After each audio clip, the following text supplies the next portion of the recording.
the previous videos, we talked about the limitations of the student-centered learning from the perspective of the students and also the lecturers.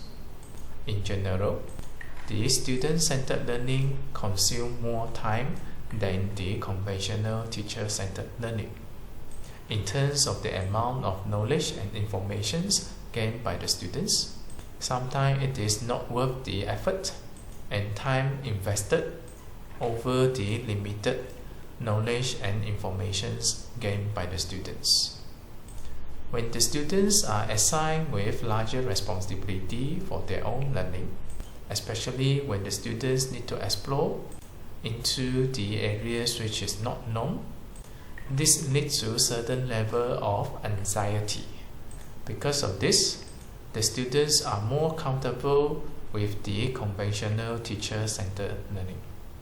As from the perspective of the lecturers, the assessment, it will be an issue to the student-centered learning, particularly in terms of the consistency and reliability of the assessment results.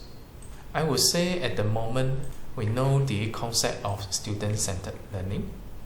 We are aware of the advantages of the student-centered learning, and those advantages are unique to the student-centered learning, which cannot be achieved through the conventional teacher-centered learning.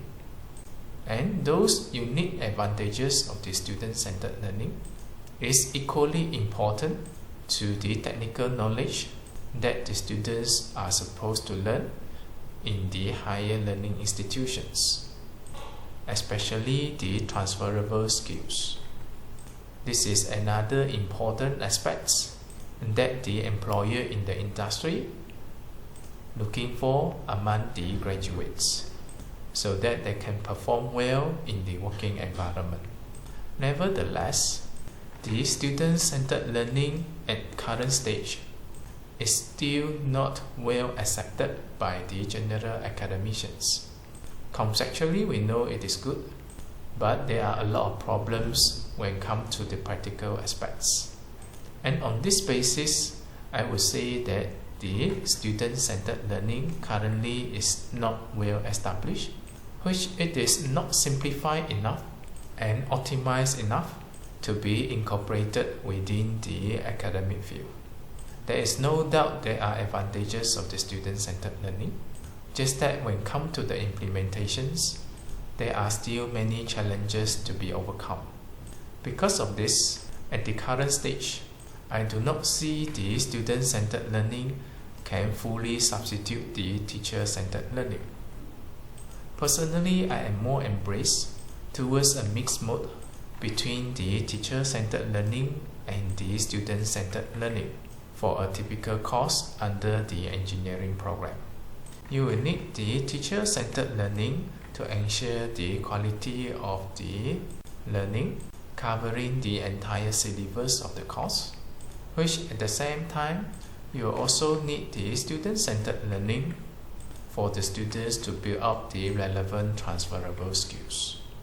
I would say, based on the current conditions, in terms of the practicality of the student-centered learning, the teacher-centered learning should have to be more dominant over the student-centered learning. This is also due to the nature of the assessment, where you can have examinations as a mode of the assessment for the teacher-centered learning, and the rubric assessment for the student-centered learning.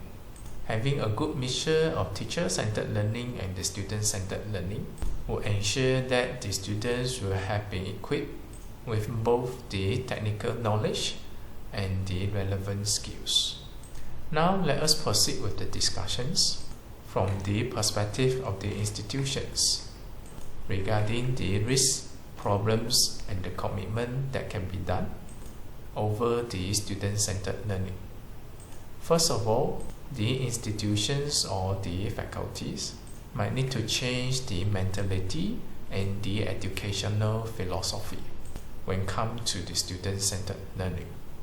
The conventional educational philosophy focus more over the delivery of the knowledge, whether it is thorough, systematic, and when it comes to the assessment, it needs to be objective and reliable, as well as fair to individual students.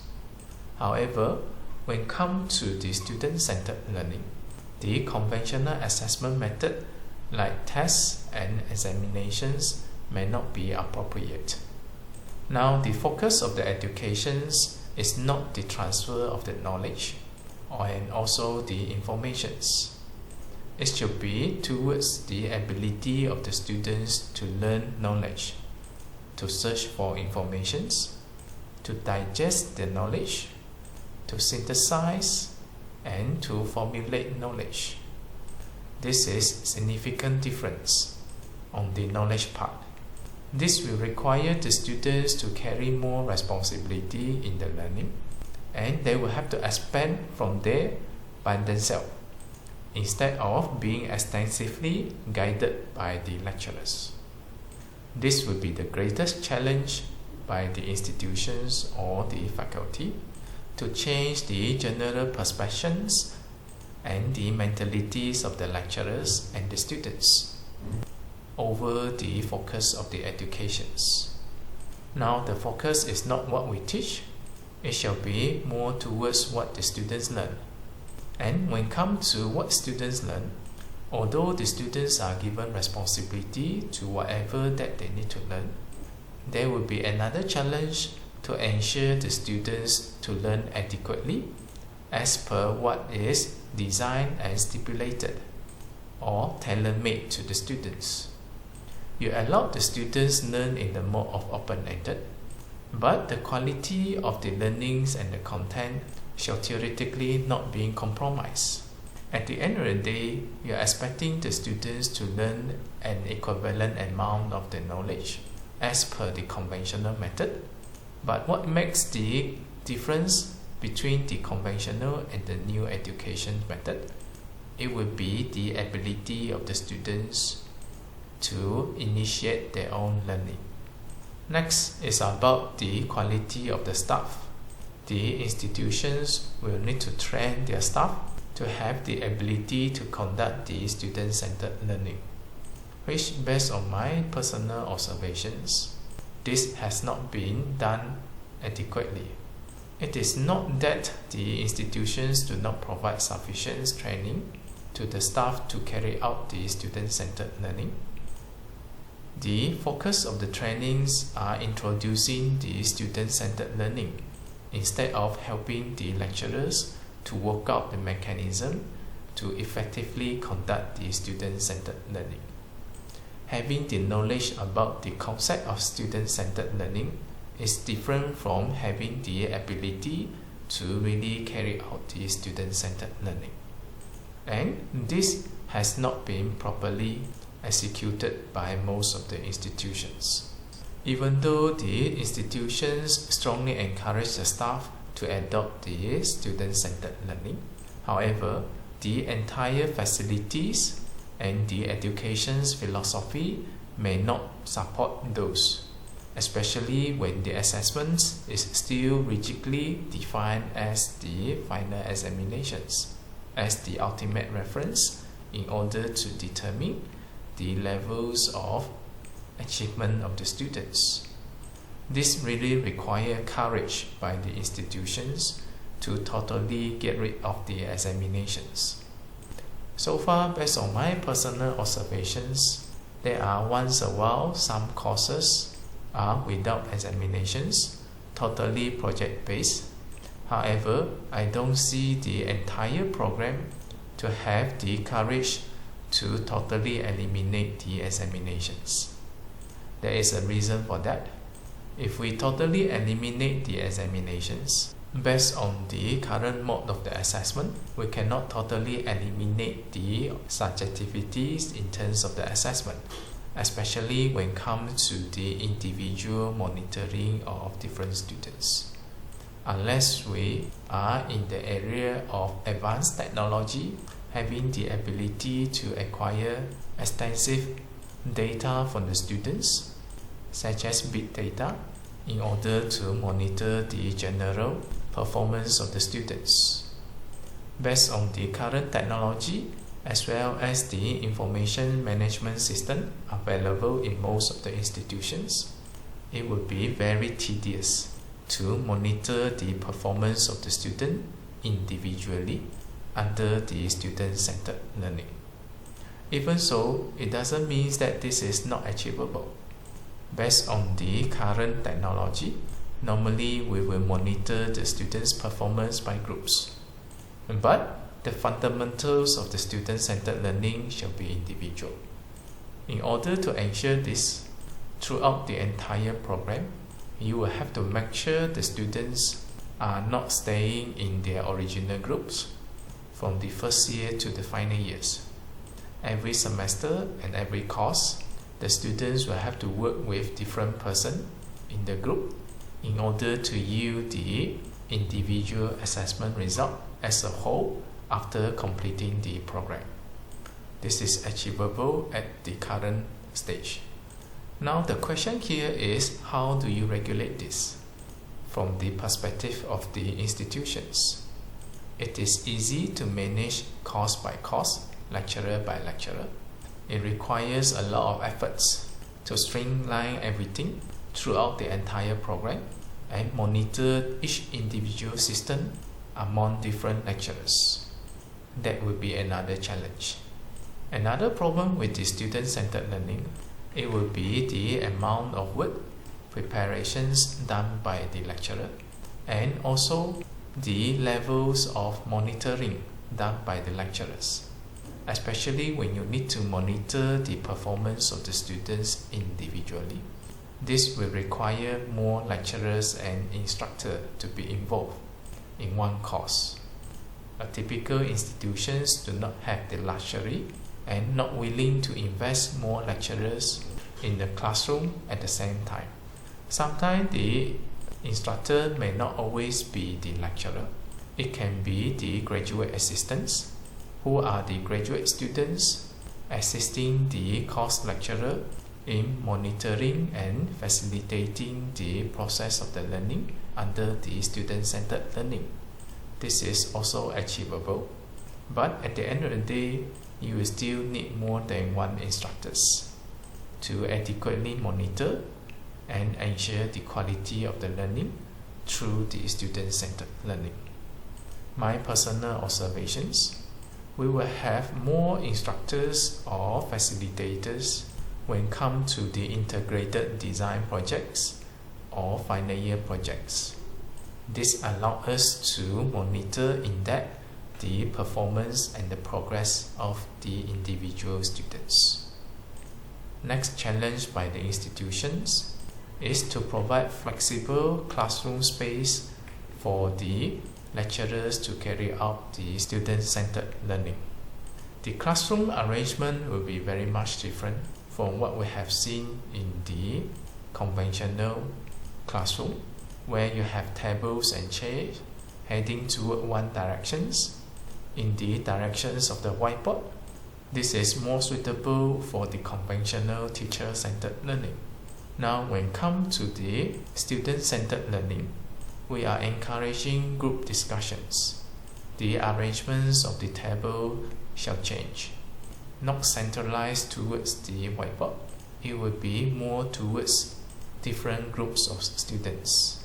Or sometimes we may require larger space for the activities of the students for the student-centered learning. Another problems encountered by the institutions is the resistance by the lecturers towards the implementations of the student-centered learning. There are a lot of practical issues needs to be overcome by the lecturers. From the institutional perspective, in order to encourage the student-centered learning, it is not merely giving instructions, asking the lecturers to comply.